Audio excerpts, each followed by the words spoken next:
Champions लिगमा चेल्सीसँगको हारपछि हाम्रो आदरणीय coach ह्यान्सी Flick भन्नुभएको थियो soon you will see a different Barcelona and yes त्यसपछि हेर्नुहोस् ब्याक टु ब्याक बार्सलोनाले 5वटा खेल जितिसकेको छ। यहाँ कुनै कुनै क्लबका फ्यानहरू यदि आफ्नो क्लबले 5वटा गेम लगातार जित्यो भने कपाल काट्छु भन्ने मनासे लिएर बसिरहेको कति भयो कति, तर बार्सलोनाले चेल्सीको हारपछि ब्याक टु ब्याक 5वटा गेम जितेको छ र ह्यान्सी फ्लिकले आफ्नो प्रमिस कायम राखेको छ।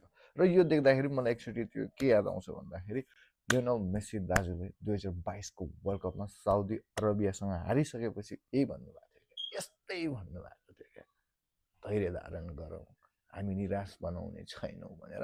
सेम त्यही याद आयो ह्यान्सी फ्लिकको लागि। अनि यो चाहिँ एउटा एप्रिसिएसन पोस्ट हो होइन, र बार्सलोनाले ब्याक टु ब्याक 5वटा गेम जितेको छ, अझै जितोस्, मजा आइरहेछ। And thank you Hansi Flick, thank you so much.